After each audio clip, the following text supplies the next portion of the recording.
ইংরাজিতে প্রিমনিশন বলে একটা কথা আছে।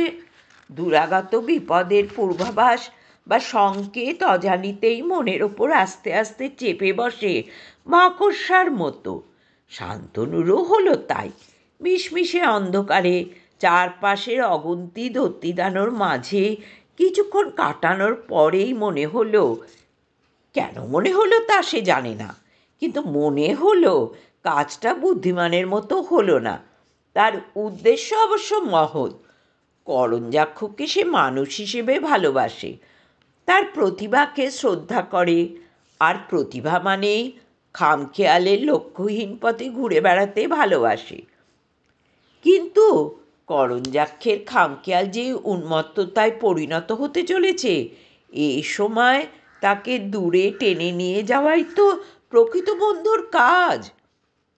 কিন্তু অসহ্য এই মিউজিয়ামের নিস্তব্ধতা, এরকম শ্বাসরোধী নৈশব্দ আর কাজল কালো আঁধারে থাকা দুর্ভাগ্য এর আগে শান্তনুর হয়নি। তাই বোঝেনি কী নিদারুণ সে অভিজ্ঞতা। তার ওপরে আশপাশের ওই বিদঘুটে বিকট করাল মূর্তিগুলো। যতবার টর্চ ফেলেছে আনমনে, ততবারই চমকে উঠে চোখ বন্ধ করে নিয়েছে, আর না হয় আলো সরিয়ে নিতে হয়েছে। দিনের আলোয় যেসব ভীষণ মূর্তি দেখে সে কৌতুক পেয়েছে, রাত্রের তমেশ্রায় সেগুলোই জীবন্ত হয়ে উঠেছে, নিঃশব্দে ক্রূর হেসে অভ্যর্থনা জানিয়েছে তাকে। সবই মনের বিকার, মনে মনে বলে শান্তনু। তবুও মন থেকে চিন্তাগুলো তাড়াতে পারে না। ড্রাগন, হায়না, দানো, ছিন্নমস্তার উপস্থিতি তাকে যতটা না অস্বস্তিতে দিলে, তার চেয়েও অসহ্য লাগলো কোণের পর্দা দিয়ে ঘেরা কেবলমাত্র প্রাপ্তবয়স্কদের জন্য অংশটা। পর্দার আড়ালে যেসব অসম্ভব দুঃস্বপ্ন আছে, তা দেখে দিনের আলোতে ভিড়মি খেয়েছে কতজনে। সুতরাং এ সময় তাদের না দেখাই উচিত মনে করে সেদিকে আর টর্চের আলো ফেলল না শান্তনু। ঘড়ি দেখলে রাত 1টা, এখনো পুরো 5 ঘন্টা। ঘড়ি দেখতে গিয়ে টর্চের আলো ওপাশের গিলোটিনে পড়েছিল। কাঁচা রক্ত মাখা ধারালো ব্লেডটা আস্তে আস্তে নেমে আসছে না। মনের বিকার ঠিকই, কিন্তু তবুও ভয় পেয়েছে শান্তনু। গা ছমছম করে ওঠে। আর তারপরেই ক্লিক করে একটা শব্দ ভেসে এলো নিস্তব্ধ ঘরের মধ্য দিয়ে। কারখানা ঘরের দরজায় চাবি ঘোরার শব্দ। অসম্ভব! টর্চের বোতাম টিপে ধরল শান্তনু। এক ঝলক দুধের মতো সাদা আলো লাফিয়ে পড়ল কাঠের মজবুত পাল্লা দুটোর ওপর। কিন্তু না, ঠিক আছে, কোথাও কোনো পরিবর্তন নেই। তারই মনের ভুল। নিভে গেল আলো। পর মুহূর্তে জাগলো আর একটা নতুন শব্দ। খুব আস্তে আস্তে পাল্লা দুটো যেন কবজার ওপর ঘুরে যাচ্ছে। ভারী দরজা, তৈলহীন কবজা, কাজেই আস্তে আস্তে ঘুরলেও শব্দ ঢাকা গেল না। এক সময় তাও স্তব্ধ হলো। এবার জাগলো আরেকটি শব্দ। ভেতরে ভেতরে ঘেমে উঠল শান্তনু। আলো সে জ্বালবে না, কিছুতেই না। আলো জ্বালানো মানেই ভয়কে প্রশ্রয় দেয়া। এসব আওয়াজ স্নায়ুর বিকার ছাড়া কিছু না। এতক্ষণ একলা আজে বাজে চিন্তা করার ফল। কিন্তু শব্দটা যে ক্রমে স্পষ্ট হয়ে উঠছে। কে যেন অতি সন্তর্পণে পা টিপে টিপে এগিয়ে আসছে তার দিকে। খুব মৃদু খসখস শব্দ, তবুও কান এড়ায় না। ভয় পাবে না শান্তনু, কিছুতেই না। এরকম পরিবেশে একবার ভয়ের চক্রে জড়িয়ে পড়লে আর নিস্তার নেই। তাই বেসুরো ভাঙা গলায় চেঁচিয়ে ওঠে ও, কে কে ওখানে? সাড়া দাও, কে তুমি? দেয়ালে দেওয়ালে ধাক্কা খেয়ে ফিরে এলো প্রতিধ্বনি। কোনো সাড়া নেই, কিন্তু অবিরাম রইল সেই খসখস শব্দ। মাঝারের মতো লঘু চরণে কে যেন এগিয়ে আসছে আর আসছে। বিরাম নেই, বিরতি নেই, এগিয়ে আসছে। আর স্পষ্ট থেকে স্পষ্টতর হয়ে উঠছে খসখস শব্দ। এই ঘরের সব বিভীষিকাই যেন পুঞ্জীভূত হয়ে উঠেছে ওই সংকেতময় লঘু পদক্ষেপের মধ্যে। ফট করে টর্চের বোতাম টিপে ফেলল শান্তনু, আর সঙ্গে সঙ্গে বিকট চিৎকার করে উঠল নিদারুণ আতঙ্কে। একবার নয়, বারবার। অন্ধকারের মধ্যে পা টিপে টিপে তার দিকে এগিয়ে আসছে একটা জীবন্ত বিভীষিকা। মূর্তিমান আতঙ্ক, বিরাট কালো কুচকুচে চেহারা, পুরোপুরি বানর নয়, সরীসৃপও নয়। আগুন রাঙা দুই চোখ সমেত সমস্ত মাথাটা মাতালির মতো দুলছে এদিক ওদিক। কাঁকড়ার মতো সূচলো দাঁড়াওয়ালা চারটে থাবা সামনের দিকে প্রসারিত। ঝুঁকে পড়া দেহটা থেকে যেন জিঘাংসা আর নৃশংসতা ঠিকরে ঠিকরে বেরোচ্ছে। আর্ত চিৎকারের পর চিৎকারের শেষে আলোটা নিভে যাওয়ার ঠিক আগেই লাফিয়ে উঠল মূর্তিটা। পলকের মধ্যে মাটিতে পেড়ে ফেলে চেপে ধরল শান্তনুকে। কোনো রকম ধস্তাধস্তি হলো না, কেননা অজ্ঞান হয়ে গেছিল শান্তনু। বেশিক্ষণ আচ্ছন্ন অবস্থা রইল না তার। নামহীন দানবটা তাকে মেঝের ওপর দিয়ে হিড় হিড় করে টেনে নিয়ে যাবার সময় একটু একটু করে জ্ঞান ফিরে আসছিল। আচ্ছন্নের ঘোর পুরোপুরি কেটে গেল দানবটার চিৎকার শুনে। গলাটা মানুষের এবং খুব চেনা। পৃথিবীতে শুধু একজন মানুষের কণ্ঠেই এমন মেঘ ডাকার শব্দ, এমন গুরু গুরু দুন্দুবি নিনাদ বেজে ওঠে। লা লা, জাগো রানটেগথ, তুমি জাগো, আমি আসছি, আনছি তোমার খাদ্য। অযুত বছরের সুপ্তি ভেঙে তুমি জেগে উঠেছিলে আমার আহ্বানে, কিন্তু দীর্ঘদিনের পিপাসা মেটেনি সামান্য কুকুরের রক্তে। তাই আসছি, আবার মেটাবো তোমার আকণ্ঠ পিপাসা। অবিশ্বাসীর রক্তে স্নিগ্ধ হোক তোমার আতীব্র তৃষ্ণার জ্বালা। লা রানটেগথ, তুমি জাগো, গ্রহণ করো নাস্তিকের রক্ত। লক্ষ্য মুখে তার শেষ রক্তবিন্দুটিও শোষণ করে প্রমাণ করো তুমি শুধু মহাভয়ঙ্কর নও, তুমি মহাশক্তিমান, অমর, অজেয়, অনন্ত। আমি তোমার গোলাম, আমি তোমার পূজারী। আমার মন্ত্রে তুমি জেগে ওঠো, গ্রহণ করো পানীয়, আর দাও আমায় শক্তি, অফুরন্ত শক্তি। লা রানটেগথ, তুমি জাগো। সেই সাথে দুর্বোধ্য ভাষায় অনর্গল মন্ত্র উচ্চারণ। চকিতে চনমনে হয়ে উঠেছে শান্তনু। নিমেষে মিলিয়ে গেল আতঙ্কের নাগপাশ। দানব নয়, এ তার উন্মাদ বন্ধু শিল্পী করঞ্জাক্ষ। উন্মত্ততার আর কিছুই বাকি নেই। নিজের ভয়াবহ কল্পনা সৃষ্টি দানব মূর্তির সামনে তাকে নিয়ে চলেছে বলিদানের জন্য। আশ্চর্য নয়, তার মতো ঘোর উন্মাদের পক্ষে সব কিছুই সম্ভব এখন। পেছন দিকের উঠোনের দরজা দিয়ে নিশ্চয়ই কারখানা ঘরে ঢুকছে সে। তারপর নিপুণ হাতে ছদ্মবেশ ধরেছে এক শরীরী বিভীষিকার। দক্ষ শিল্পীর মতো চলার মধ্যেও অমানবিক নিষ্ঠুরতা ফুটিয়ে তুলতে কসুর করেনি। তারপর দরজা খুলে ঢুকেছে মিউজিয়ামে, ফাঁদে পড়ে ভয়ে আধমরা বন্ধুকে বিকৃত খেয়ালের যুবকাষ্টে বলি দিতে। দ্রুত মুক্তির উপায় চিন্তা করতে লাগলো শান্তনু। করঞ্জাক্ষ অসুরের মতো শক্তি ধরে, কাজেই ধস্তাধস্তি করে রেহাই পাওয়া যাবে না। অতর্কিতে নিজেকে ছাড়িয়ে নিতে হবে। করঞ্জাক্ষ জানে না জ্ঞান ফিরে এসছে শান্তনুর। তারই অসতর্কতার সুযোগ নিয়ে আচমকা নিজেকে মুক্ত করে আনতে হবে। এই সিঁড়ির ওপর এসে পড়তেই শান্তনু বুঝল করঞ্জাক্ষ চলেছে পাতাল ঘরে, কারখানার অন্ধকারে। কতকটা ভয়, কতকটা মরিয়া হয়ে আচমকা এক হ্যাঁচকা টানে ছিটকে গেল শান্তনু।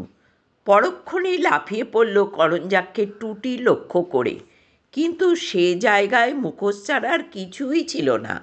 কাজেই লক্ষ্যভ্রষ্ট হওয়ার সঙ্গে সঙ্গে করঞ্জাক্ষ সবলে জাপটে ধরল তাকে। তারপর দুজনেই হুড়মুড় করে গড়িয়ে পড়ল সিঁড়ি দিয়ে পাতাল ঘরে। অন্ধকারের মধ্যে ভেসে এলো শুধু ঘন ঘন শ্বাস প্রশ্বাসের শব্দ, বেঞ্চি উল্টে পড়ার দুমদাম আওয়াজ। ঝটাপটি করতে করতে ওরা ঘরের মাঝখানে মোম গলানো চুল্লিটার কাছে চলে এসেছিল। খ্যাপা নেকড়ের মতো হিংস্র হয়ে উঠেছিল করঞ্জাক্ষ, আর দাঁতে দাঁত টিপে আত্মরক্ষা করে চলেছিল শান্তনু নেকড়ের আঁচড় কামড় থেকে। ধস্তাধস্তির প্রথম চোটটা কেটে যেতেই ফাঁকে ফাঁকে শুরু হলো করঞ্জাক্ষের মন্ত্রোচ্চারণ। সে মন্ত্রের মাথামুন্ডু কিছুই বুঝতে পারল না শান্তনু। শুধু বারবার কানে ভেসে এলো লা আর রান টেগথ শব্দ দুটো। যেন অধীর হয়ে করঞ্জাক্ষ তাড়াতাড়ি জাগিয়ে তুলতে চাইছে গ্রহান্তরের বিভীষিকা রান টেগথকে। উন্মাদ শিল্পীর সাঁড়াশির মতো আলিঙ্গন থেকে শেষ পর্যন্ত মুক্তি আর পেতে হলো না শান্তনু, যদি না ভাগ্য ওর সহায় হতো। আচমকা করঞ্জাক্ষের বুকে হাঁটুর মতো এক বেদম গুঁতো মারতেই শিথিল হয়ে গেল তার নাগপাশের মতো আলিঙ্গন। পরমুহূর্তে বুঝল শান্তনু জিত হলো তারই। টলতে টলতে কোনো মতে উঠে দাঁড়ালো সে। টর্চ ছিটকে পড়েছিল ধস্তাধস্তির সময়, কাজেই আন্দাজে হাতড়ে হাতড়ে এগিয়ে চলল আলোর সুইচটার দিকে। সুইচ টিপতেই আলোর বন্যায় ঝলমল করে উঠল পাতাল ঘর। জোরালো আলোয় করঞ্জাক্ষকে দেখে গা ঘিন ঘিন করে ওঠে ওর। চুল্লির পাশেই অচেতন হয়ে পড়েছিল সে। খানিকটা চামড়া, খানিকটা প্লাস্টিক আর খানিকটা রেক্সিন দিয়ে অপূর্ব ছদ্মবেশ ধরেছে সে। মুখোশটা ছিঁড়ে ঝুলছিল কাঁধের ওপর। বাঁ দিকের গাল বরাবর প্রায় 1 বিঘত লম্বা একটা দগদগে কাঁটা থেকে রক্ত ঝরছিল চুইয়ে চুইয়ে। শান্তনু প্রথমের কাজই হলো খানিকটা দড়ি জোগাড় করে শক্ত করে করঞ্জাক্ষকে বেঁধে ফেলা। খুনের নেশায় পাগল শিল্পীর একবার জ্ঞান ফিরে এলে আর রক্ষে নেই। নিজের জামা কাপড় ছিঁড়ে ফালা ফালা হয়ে গেছিল, কাজেই দেওয়ালের হুক থেকে পছন্দসই একটা পোশাক টেনে নিয়ে গায়ে গলিয়ে নিল শান্তনু। করঞ্জাক্ষের পকেট থেকে আগেই চাবির গোছাটা সংগ্রহ করেছিল সে। প্রথমেই এই পাতালপুরি থেকে বেরোনো দরকার। খোলা হাওয়ায় ফুরফুরে একটু বিশ্রাম নেওয়ার পর ভাবা যাবে তার পরের প্রোগ্রাম। উঠোনের দিকের দরজার সামনে পৌঁছে দেখল দরজায় স্প্রিংয়ের লক লাগানো।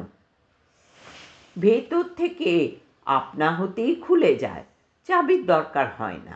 পাল্লা খুলে একটা পা বাইরে রেখেছে এমন সময় জ্ঞান ফিরে পেয়ে আবার অশ্রাব্য ভাষায় গালিগালাজ শুরু করলো করঞ্জাক্ষ।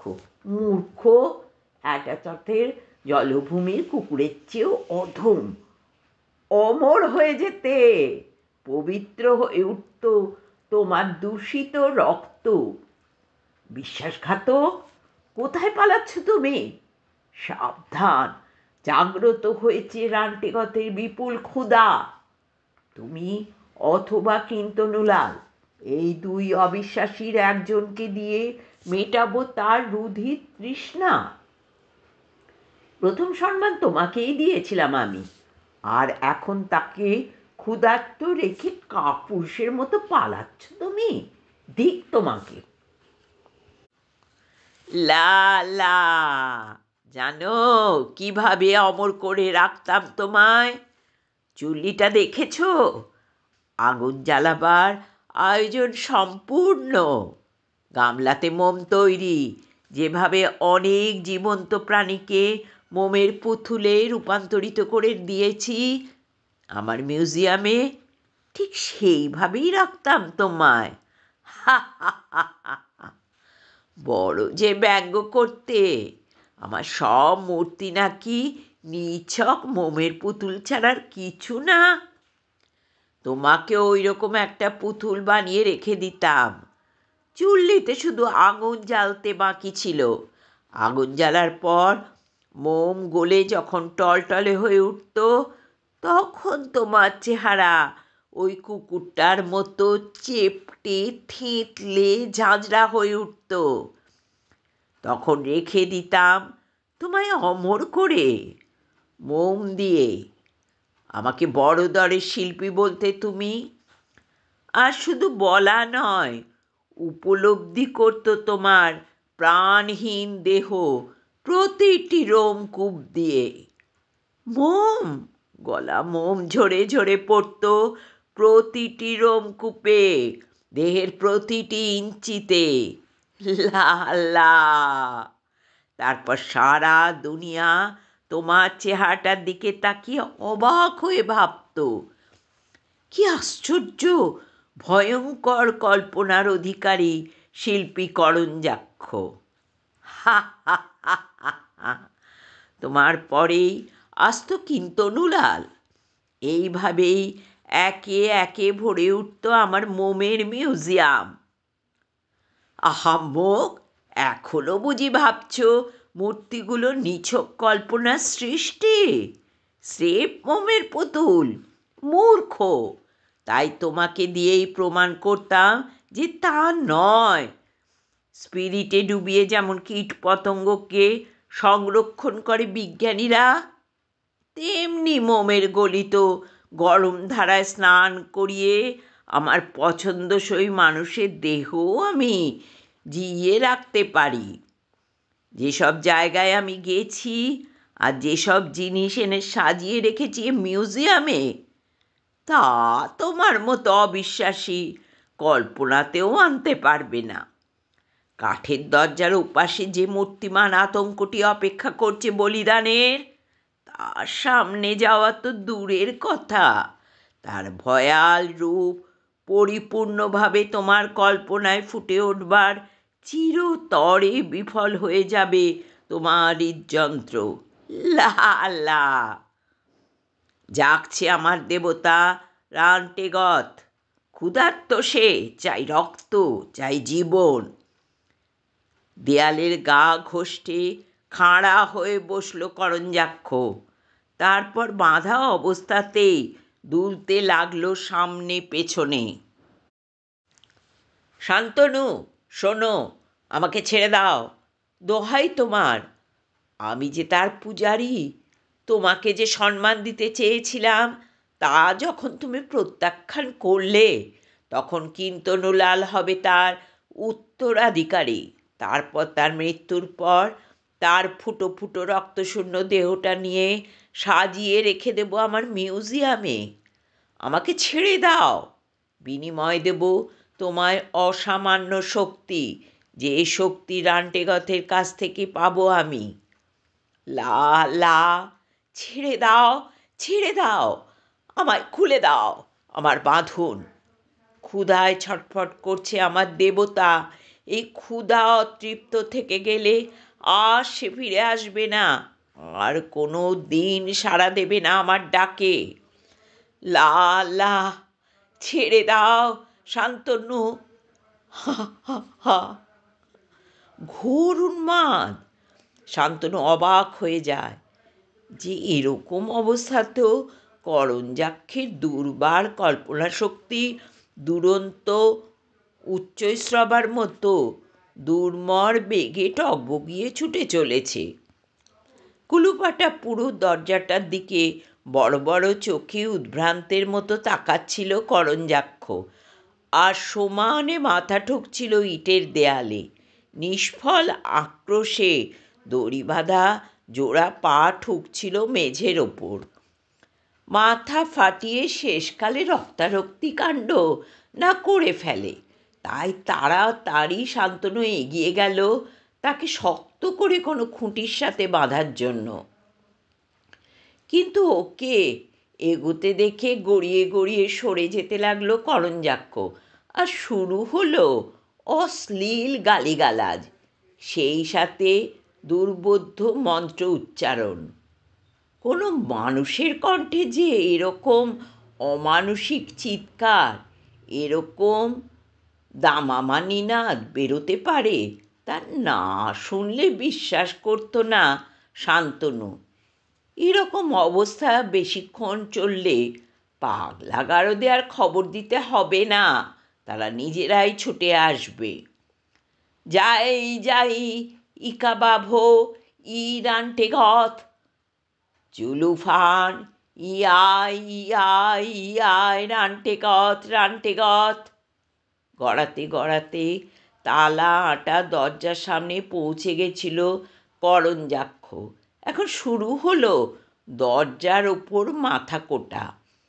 বিকট উন্মাদ চিৎকারের সঙ্গে সঙ্গে সে দমাদম শব্দ শুনে সত্যিই শঙ্কিত হতে হলো শান্তনুকে। পাগল তো হয়েই গেছে, কিন্তু এবার যে খুনের নেশায় নিজেকেই খুন করতে চলেছে করঞ্জাক্ষ। দরজার ওপাশে কী বিভীষিকা আছে সে কথা মনে এলো না শান্তনুর। যেভাবেই হোক করঞ্জাক্ষকে এখন কোনো ঘুমপাড়ানি ওষুধ খাইয়ে নিস্তেজ করে দেয়া দরকার, তারপর ডাক্তার। ঠিক তখনই কনকনে বরফের স্রোত নেমে গেল শান্তনুর শিরদাঁড়া বেয়ে। সংজ্ঞাহীন নামহীন কারণহীন আতঙ্কে দাঁড়িয়ে গেল দেহের প্রতিটি লোম। আচমকা বন্ধ হয়ে গেছিল করঞ্জাক্ষের মাথা কোটা। সিদে হয়ে নিশ্চল দেহে বসেছিল সে, ঘাড় কাত করে এক মনে শুনছিল। কি শুনছিল তা জানে না শান্তনু, কিন্তু ইথারের মধ্যে কিসের তরঙ্গ যেন আশার আবর্ত রচনা করেছিল তার কর্ণকুহরে। আর তারপরেই ধীরে ধীরে ক্রূর পৈশাচিক হাসি তার ঘৃণায় বঙ্কিম ঠোঁটের কোণে ছুঁয়ে ছুঁয়ে ছড়িয়ে পড়ল রাঙা চোখের কালো মণিকায়, আর দগদগে ক্ষতচিহ্ন আঁকা মুখের পরতে পরতে। শুরু হলো ফিসফিসানি। রক্ত হিম করা বিষাক্ত স্বরে ফিসফিসিয়ে ওঠে বললে, শান্তনু, দোহাই তোমার, আমার বাঁধন খুলে দাও। তুমি কি শুনতে পাচ্ছ না? সে জেগেছে। শুনতে পাচ্ছ না জলের ছলাৎ ছলাৎ শব্দ? চৌবাচ্চার জল ঠেলে সে উঠে আসছে। ইউল গ্রহের জীব সে গ্রহে সাগরের নিচে 12 মাস ডুবে থাকে দেশের শহর গ্রাম। তাই তার ডেরা বানিয়েছিলাম গভীর চৌবাচ্চার মধ্যে। ঘুম ভেঙে গেছে তার আমার ডাকে। শান্তনু, লক্ষ্মীটি আমায় ছেড়ে দাও। চলো দুজনে বেরিয়ে পড়ে কুকুর ছাগল যা পাই এনে উপহার দিই তাকে। আমি তার পূজারি, ঘুম ভাঙলে তৃষ্ণার রক্ত যেভাবেই হোক জোগাতে হবে আমায়। ঠিক এই মুহূর্তে অকস্মাৎ এক ধাক্কায় যেন স্তব্ধ হয়ে এলো তার উত্তাল হৃৎপিণ্ড। নিজের বুদ্ধিশক্তির ওপর খবরদারি লোপ পেয়ে নিমেষে অসাড় হয়ে এলো তার হাত পা। করঞ্জাক্ষকে পেঁচিয়ে বাঁধার জন্য হাতের চামড়ার বেলটা খসে পড়ে গেল মেঝেতে। আচ্ছন্নের ঘোরে থরথর করে বারবার কেঁপে উঠল দেহের মাথা থেকে পা পর্যন্ত। এই ভয়াবহ পরিবেশে শুধু করঞ্জাক্ষ নয়, তার মতো সুস্থ মানুষও শেষে পাগল হয়ে গেল। সত্যি পাগল হয়ে গেল। তা না হলে বিভীষিকার করাল ছায়া তার স্নায়ুতেই বা পড়বে কেন? উন্মাদ শিল্পীর কথায় তুলি দিয়ে তার মনের পটে এঁকেছিল দরজার উপাসে বিরাট চৌবাচ্চায় এক দানবের ছবি। আর এখন এখন সে নিজের কানে শুনতে পেল তার নড়াচড়ার ক্ষীণ ছলাৎ ছলাৎ শব্দ। শান্তনুর দুই বিস্ফারিত চোখে আচমকা আতঙ্কের প্রতিচ্ছবি দেখে নিষ্ঠুর উল্লাসে ভাঙা গলায় হেসে উঠল করঞ্জাক্ষ। যাক, শেষ পর্যন্ত বিশ্বাস হলো তোমার। মূর্খ, শুধু শুনেই তোমার এই অবস্থা। কিন্তু তাড়াতাড়ি তাড়াতাড়ি খুলে দাও আমার বাঁধন। চলো দুজনে মিলে জোগাড় করি বলির উপাচার। কোনো কথাই শান্তনুর মাথায় ঢুকল না তখন। চোখের সামনে থেকে ইটের দেয়ালের কাঠের দরজা ধোয়ার মতো অস্পষ্ট হয়ে উঠল। তারপর থপ থপ থপ যেন কঠিন জমির ওপর চলে বেড়াচ্ছে বিরাট বিরাট থাবা। শব্দ এগিয়ে আসছে। উৎকট একটা গন্ধ ভেসে এলো নাকে। গন্ধটা শুধু নোনা নয়, আলিপুরের চিড়িয়াখানায় গেলে যেমন বোটকা গন্ধ পাওয়া যায়, এ যেন অনেকটা তেমনি, কিন্তু পুরোপুরি সেরকম নয়। কানে ভেসে এলো থপ থপ শব্দের সাথে আর একটা নতুন শব্দ। হাঁপড়ের মতো শোঁ শোঁ আওয়াজের সঙ্গে রক্ত বরফ করা এক অমানবিক চাপা গজরানি। আর সামনে এগিয়ে আসতে লাগলো শব্দটা। থপ থপ থপ, ধীর স্থির পদক্ষেপ। তাড়াহুড়ো করার যেন কোনো প্রয়োজন নেই। শান্তনুর আচ্ছন্ন চেতনায় ভেসে উঠল ফটোগ্রাফি দেখা মোমের তৈরি সেই দানবের ছবি। দেখতে দেখতে শব্দ এগিয়ে এলো আরও কাছে। তারপর মনে হলো কে যেন ওদিক থেকে আলতোভাবে ঠেলা দিচ্ছে দরজার পাল্লা দুটোয়। একবার, দুবার, তিনবার মচ মচ করে উঠল দরজার কুলুপ। তারপর শুরু হলো ধাক্কা। ক্রমেই জোরালো হয়ে উঠতে লাগলো তা, আর উৎকট গন্ধে গুলিয়ে উঠতে লাগলো শান্তনুর সর্বাঙ্গ। বাড়তে লাগলো ধূপ ধূপ শব্দ, যেন মস্ত বড় থাবা দিয়ে কে দুর্মুষের মতো পিটিয়ে চলেছে দরজার পাল্লা দুটো। সে প্রচণ্ড ধাক্কায় থরথর করে কাঁপছে ইটের দেওয়াল। ঝনঝন করতে লাগলো দরজার মোটা কড়া আর ভারী তালা। তারপরেই মর্মর শব্দ। ছিটকে পড়ল কাঠের টুকরো, আর কবজার উপর কাত হয়ে পড়ল একটা ভারী পাল্লা। আর ফাঁক দিয়ে বেরিয়ে এলো একটা কালো থাবায় কাঁকড়ার মতো দাঁড়া। বাঁচাও বাঁচাও! অনেক চেষ্টা করলে শান্তনু আজ শুধু মনে করতে পারে যে আচমকা যেন শক্তির বিস্ফোরণ ঘটেছিল তার আড়ষ্ট দেহে। 3 লাফে বাইরের দরজা খুলে বেরিয়ে এলো বাইরে থেকে। তালা এঁটে দিয়ে উন্মাদের মতো ছুটেছিল সে পাথুরের চত্বর পেরিয়ে বড় রাস্তায়। তারপর আর কিছু মনে নেই। কিভাবে বাড়ি ফিরেছিল সে রাত্রে, হেঁটে না দৌড়ে না গড়িয়ে, তার কোনো স্মৃতি সে উপহার দিতে পারেনি মানবাধিকার চিকিৎসককে। ডাক্তার এসে কিন্তু মিউজিয়ামের বেখাপ্পা পোশাকই দেখেছিল তার পরনে। 1 সপ্তাহ পর চিকিৎসকের নির্দেশে সে বিছানা ছেড়ে বেরোয় বাইরের খোলা বাতাসে হাঁটা চলার জন্য। ডাক্তারের কাছে কিন্তু সব কথা খুলে বলেনি শান্তনু। মিউজিয়ামের ওই ভয়ঙ্কর পরিবেশ, ঘুমের ঘোরে সবটাই একটা দুঃস্বপ্ন কিনা সে বিষয়ে সন্দেহ ছিল তার নিজেরই। পরের দিন সকালেই খবরের কাগজ তন্ন তন্ন করে পড়েছিল সে, কিন্তু বৃথা। মোমের মিউজিয়ামের বিভীষিকার ছিটে ফোটা খবরও বেরোয়নি কোনো কাগজে।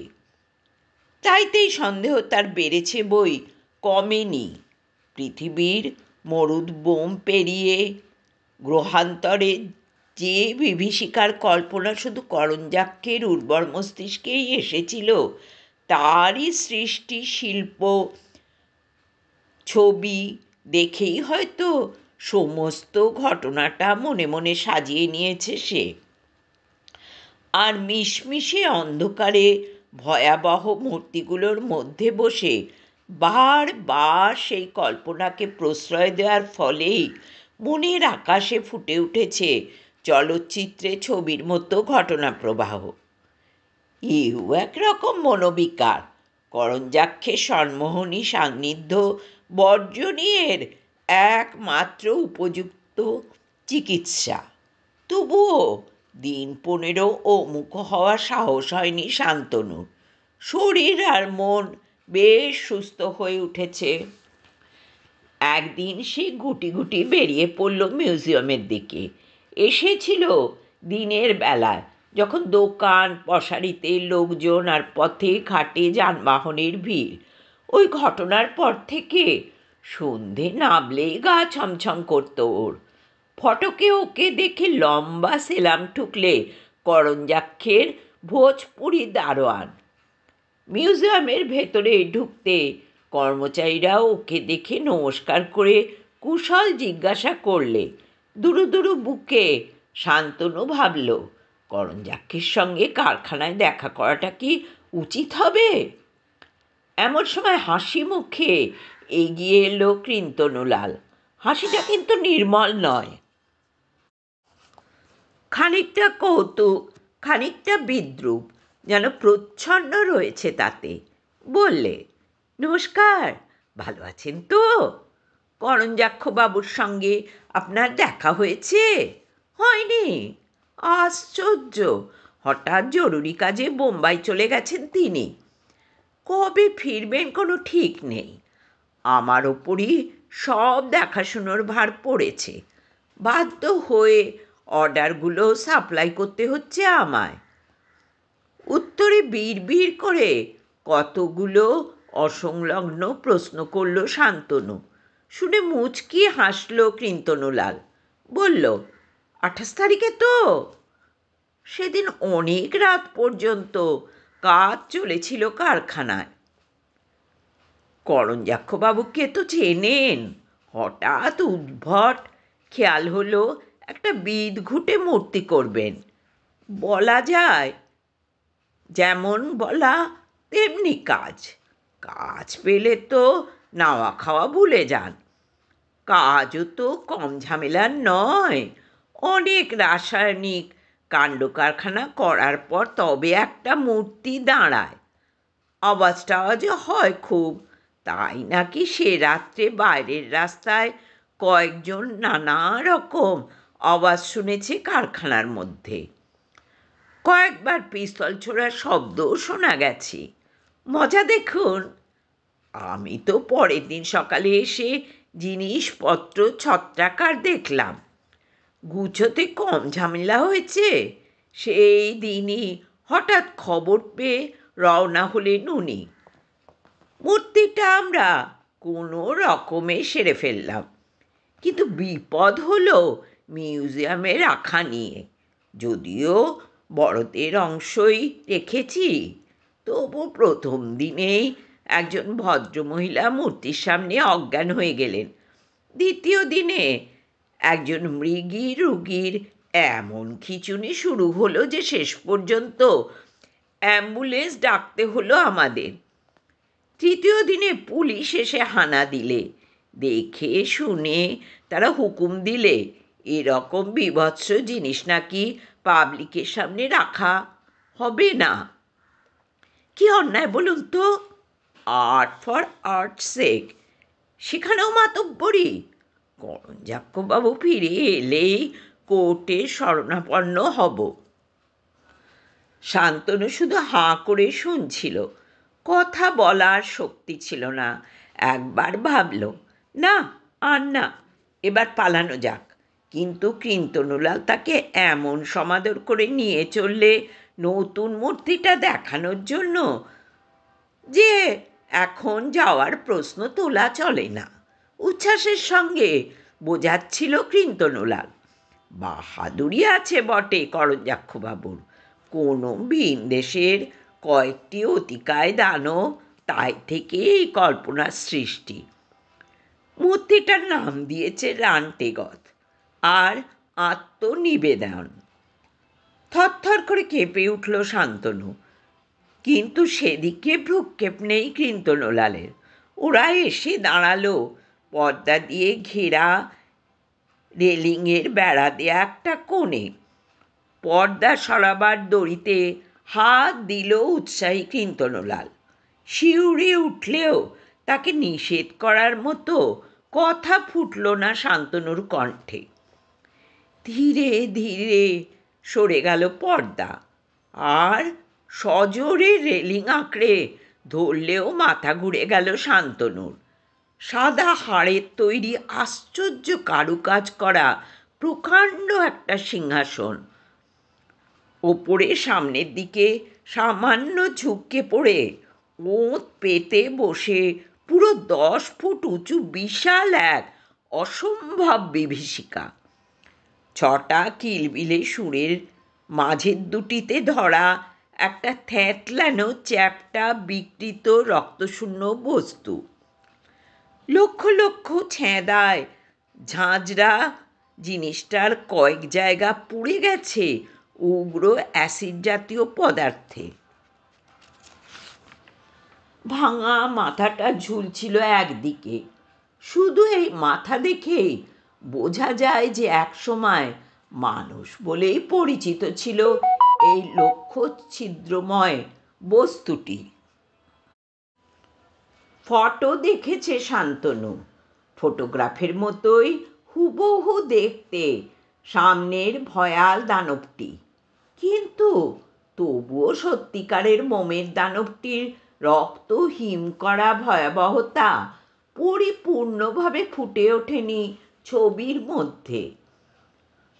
গোলাকার কবন্ধ দেহ, বুদবুদের মতো মাথা, মাছের চোখের মতো সাদা ড্যাবড্যাবে 3টে চোখ, 1 ফুট লম্বা সুর, মাছের কানকোর মতো খাঁচকাটা পতঙ্গ, বিষাক্ত কেউটের মতো লক্ষ লক্ষ শোষণযন্ত্র। 6টা মোটা মোটা সুরের শেষে কাঁকড়ার মতো সুতীব্র দাঁড়াওয়ালা কালো থাবা, কালো থাবায় গাঁথা কাঁকড়ার মতো ধারালো দাঁড়াগুলো কিন্তু বড় চেনা, বড় পরিচিত। নিষ্ঠুর আনন্দে হাসছিল কীর্তনলাল। নিঃশ্বাস নিতে কষ্ট হচ্ছিল শান্তনুর। ফ্যাল ফ্যাল করে তাকিয়েছিল সে সামনের কদাকার কিন্তু ভয়ঙ্কর দানব মূর্তিটার দিকে। কি ভীষণ কল্পনা, আর কি নিখুঁত রূপায়ণ! দিবানিশি এরই চিন্তায় বিকারে ভুগছে করঞ্জাক্ষ। সে নিজেও রেহাই পায়নি। আর এখন আসল মূর্তিটার সামনে সে সন্মোহিতের মতো রইল দাঁড়িয়ে। ঝিমঝিম করতে লাগলো সর্ব অঙ্গ, অথচ চোখ ফেরাতে পারল না সে। সরে যাওয়া তো দূরের কথা, উন্মাদ শিল্পী করঞ্জাক্ষের মতে নাকি এ বিভীষিকা কৃত্রিম নয়, কল্পনা নয়। মানুষটার ভাঙা চোরা মোমের মাথাটা দুলছিল অল্প অল্প। অপলকে সেদিকে তাকিয়ে রইল শান্তনু। মাথাটা থেঁতলে গেলেও মুখটা চেনা যায়, অনেকটা করঞ্জাক্ষের মুখের মতো। সেই রকম পাগলাটে চাহনি তার ঠেলে বেরিয়ে আসা দুই চোখে। কিন্তু তাতে শিউরে ওঠার কি আছে? অহংভাবে আচ্ছন্ন দক্ষ শিল্পী করঞ্জাক্ষের পক্ষে নিজের হুবহু প্রতিমূর্তি তৈরি করা এমন কিছুই কঠিন নয়। এও এক ধরনের আত্মপ্রসাদ। কিন্তু তা তো নয়। শান্তনু শুধু দেখে শিউরে উঠেছে না, তার অবচেতন দৃষ্টি এমন কিছু দেখেছে, এমন কিছু খুঁজে পেয়েছে ওই বিকৃত মুখের মধ্যে, যে অবদমিত আতঙ্কে শিউরে উঠলেও বুঝতে পারছে না কেন। অসীম নৈপুণ্যে অত্যন্ত নিখুঁতভাবে গড়ে উঠেছে ভাঙা চূড়া মাথাটা। হতভাগ্য কুকুরটার গায়ে হাজার হাজার ছিদ্রের অনুকরণে অগুন্তি ক্ষত ফুটিয়ে তোলা হয়েছে মুখে। কিন্তু এছাড়াও আরও আছে। বাঁ দিকের গাটা কীরকম যেন বেমানান ঠেকছে। প্রথম মডেলের একটা খুঁত আরও আছে। বাঁ দিকের গালটা কীরকম?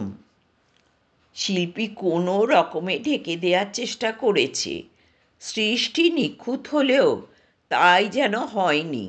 যতই দেখতে থাকলো শান্তনু, ততই কুয়াশার মতো রহস্যময় আতঙ্ক ছড়িয়ে পড়তে লাগলো তার চেতনার দিক দিগন্তে। আর তারপরেই বিদ্যুৎ ঝলকের মতো মনে পড়ে গেল সেই ভয়ঙ্কর রাতের দৃশ্য।